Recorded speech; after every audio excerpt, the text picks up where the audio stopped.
Энэ удаагийн дугаараар эр зориг гэж юу болох талаар мөн яагаад бид бүхэн бүгдэнд нь хэрэгтэй болох талаар тайлбарлах болно. Эр зориг гэдэг бол зөвхөн эрэгтэй хүн байдаг зүйл бол биш. Эрэгтэйлэг хүн байдаг зүйл бас биш. Зөвхөн цэргийн албан шаардлагатай зүйл ч бас биш. Энэ бол бид бүгдийг зарчимж, шударга, бэлгүүн байхад нөлөөлөх хамгийн чухал хүний мөн чанар юм. Эр зориг өвөөр бид өөртөө ч бусдад ч үнэнч бөгөөд үнэн байж чадахгүй. Зохиогч болох Райан Холидейгийн номыг та бүхэн өмнө нэг ч суудаа сонсч байсан байх. Ширээний стоик, эго таны дайсан. Мөн би ч суурд нь тогтун байх нь гол тулгуур номыг YouTube дээр хурангуулж байсан. Тэрээр стоицизм урсгалын судлаач бөгөөд 21-р зуунд энэ урсгалыг хамгийн хүчтэй дэлгэрүүлсэн нэгэн гэхэд хэсдэггүй байх. Тэгэхээр уг ном бол эр зоригийн талаар. Эхлээд үндсэндээ би дараах 3 ташуу ойлголттой байдаг талаар ярив. Нэгдүгээрт эр зориг бол олон мөн чанаруудын нэг нь биш. Харин бүхний суурь нь.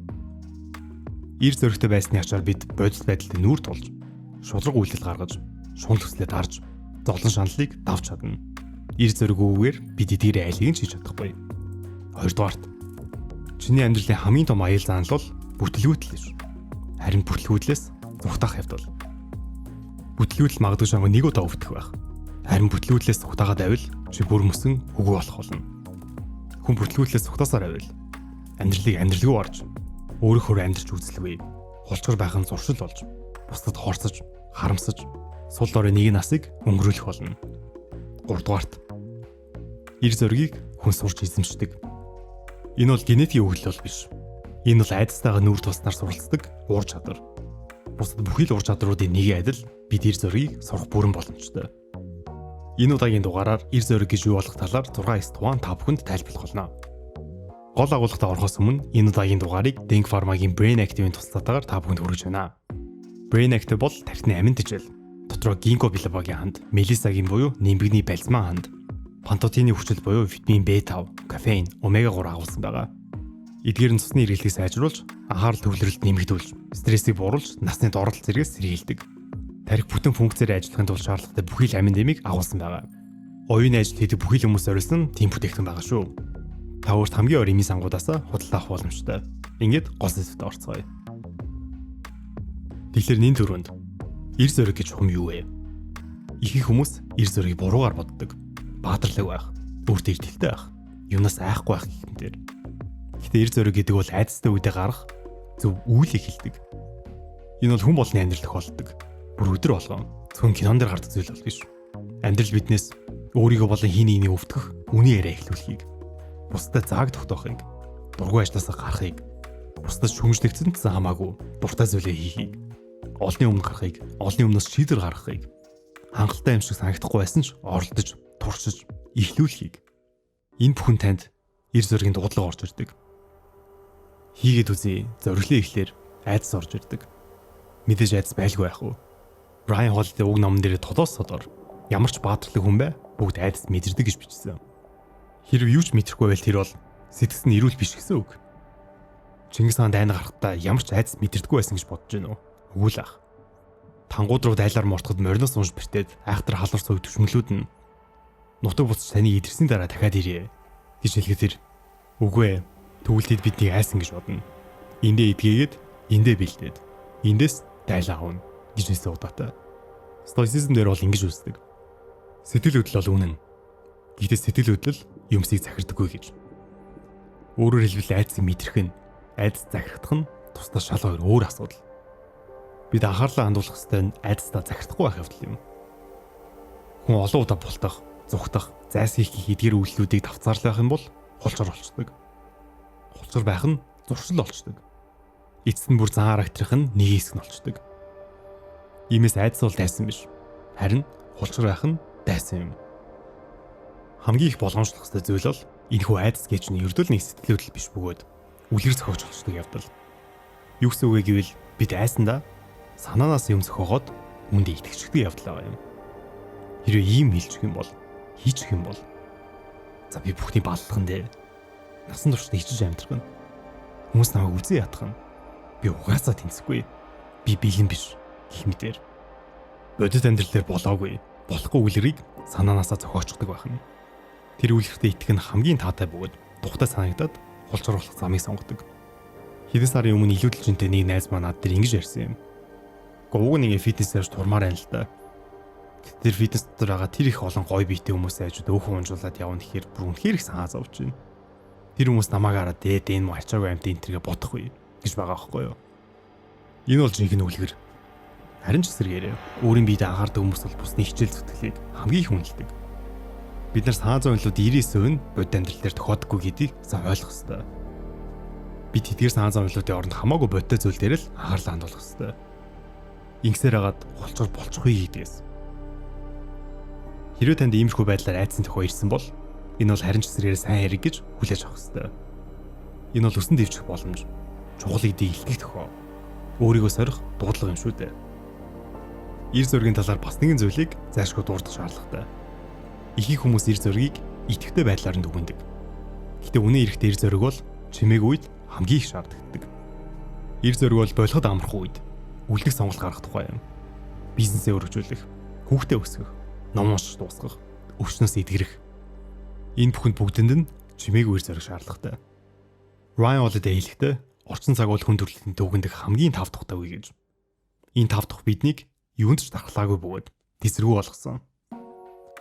Спартанууд яаж боломжгүй гэхдээ дайнд ялт байгуулж байсан бэ гэвэл тэр дайчдыг 24/7 үргэлж тухгүй байлгадаг байсан. Албаар хоолоор сойлж, дэрсэн дээр хүнжлэгэн унтуулж, чулуутай газар хүл нөцгөн бэлтгэл хийлгэж, олон түмний өмнө баярт ёслолууд дээр ташуурдуулж, ямар ч хувийн эзэл хураахыг хориглож тэгж бэлддэг байсан. Орчин цагт ивэл одоо миний уншиж буй нэгэн ном дээр Америкийн Navy системийн элит зэргүүдийн бэлтгэлийн талаар гардаг нэг хэсгээс та бүхэн сонирхуулъя. Тэд шинэ зэргийг 6 сарын турш бэлддэг бөгөөд энэ дундаас хамгийн хүнд бэлтгэл бол Helvig гэгдэх 5 хоногийн бэлтгэл.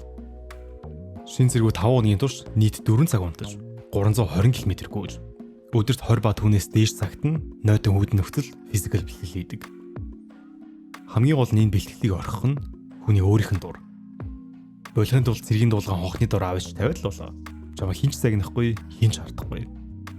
Тэгжээж л Америкчууд хин хамгийн их сэтгэлийн хаттай, тэсэр төвчээртэй, хариуцлагатай эр хүн болохыг шалгаж чаддаг. Бидний өвөг дээдэс ч мөн ялгаагүй. Бид хэзээ ч тав тухтай байгаагүй. Тийм болохоор дэлхий байлдан дагуулж чадсан. Харин тав тухтай бүсэд байгаа өнөө цагийн бид нар өөрсдийн мэдрэлийн системээ тав тухаар хооллох сурчсан. Тэсэр төвчээрээс харшилтай болчихсон. Япончууд яагаад илүүлэлжинтэй хүнийг ажилд авдаггүй ад үсдэг вэ гэвэл тэд өөрийгөө тав тухтай байлгаж сурчсан хүн ажиллаач гэсэн техникч боддог болохоор. Иймээс айдастай адил тав тухч гэсэн ир зөргийн дайсан. Тав тухгүй байх нь өөрөө тав тухтай байдал нь бид хичээл зүтгэл гаргах ёстой. Өөрийг чинь тавгүй төлөх зүйлсийг таашааж, өөрөө сонгоо хийж, өөрийгөө сойх ёстой. Дараагийн хэсэг бол миний бас нэгэн дуртай хэсэг. Лак буюу аз. Аз гэдэг бол ид жид биш. Энэ бол математик. Зоригтой нэг илүү ихийг асууж, илүү олондоо танилцаж, илүү удаа оролдож, илүү удаа бүтлгүүдэж, илүү ихийг сурдаг.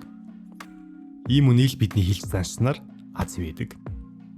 Илон Маск бит хоёрын хин илүү азтай гэж бодож байна. Мэдээж Илон. Түүнд багадгүй өдөрт хэдэн зуун шинэ бизнесийн саналууд боломжууд орж ирдэг байх. Энэ ч л хамгийн энгийн ялгаа байгаа юм. Тийм болохоор л ихэнд хэлсэн шиг ир зориг гэдэг бол ердөөсөө л бүх зүйлний суурь. Домогт Майкл Жордан түүний энэ амьдралаа алдсан шийдэлтүүдийн тоо минийхээс хэдэн мянга дахин илүү баг. Тэгжэл тэр гайхамшиг шийдэлтүүдийг хийж чаддаг болсон. Бизнес дээр ч мөн адил 100 хөрөнгө оруулагчдад pitch хийсэн хүнийг бол аз ивэн.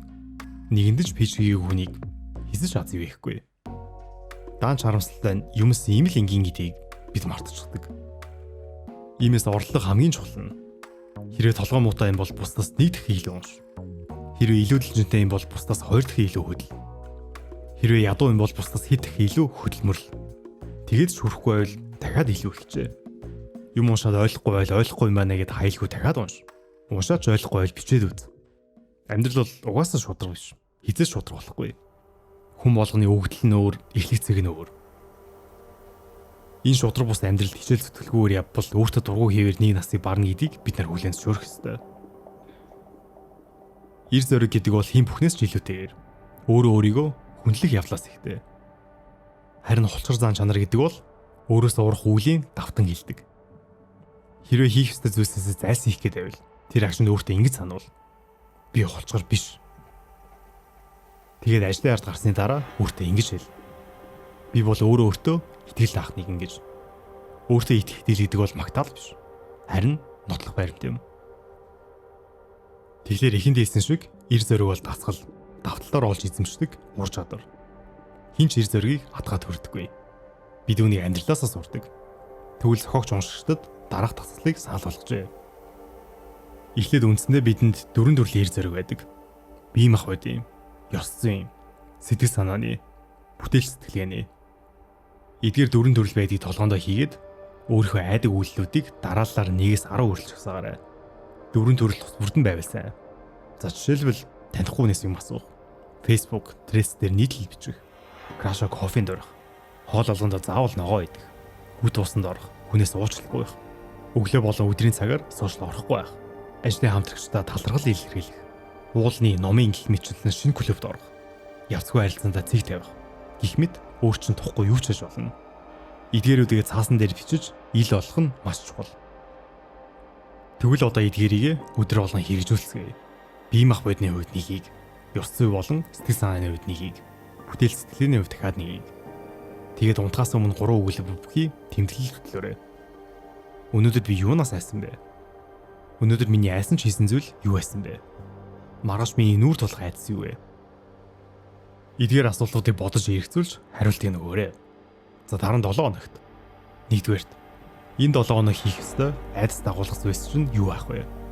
Ажил дээр чухал PPT тавих, танихгүй хүнээс Instagram асуух гэх мэт ажуулна. Хоёрдугаарт үгүй шилжүүлэх зүйлс албаар хийгээд үз. Үүний амьдруулах, ямар нэгэн тэнцвэргүй зүйл бүртгүүлэх гэх мэт ажуулна. Хамгийн гол нь бидний зорилго бол амжилтны өрөх бол биш. Мэдрэлийн системээ тархиа зоригтой болгоход бэлтгэж буй явдлуудыг сайн санаарай. Тийм болохоор зоригсны эцэст үгүй шилжүүлэх нь харин ч таашаатай зүйл гэж хүлээж аваарай. Дараа нь сардаа 1 удаа хүнд хэцүү зүйлийг хийгээд үз. Марафонд гүйх, уулны хоол алхалт хийх, лидершипийн хэцүү шийдвэрүүд гаргах. Гэрчин байгаа айл нэг олон улсын номыг авч уншаад дуусгах гэх мэт. За ингээд энэ удаагийн дугаараа өндөрлж байна. Эцэст нь эр зоригийг бид үйл тоосноос болоод үүдэх хамгийн том гамшиг бол хизээч жинхэнэ өөрийгөө олж чадахгүй явдал юм шүү. Хүн бүхнийг өөрийнхөө амьдралдаа зоригтой байгаасаа гэж хүсэж байна. Эр зоригийн дуудлага ном маань интернет дээр худалдаалагдаж байгаа шүү. Дараагийн дугаараар уулзъя. Баярлалаа. Баяртай.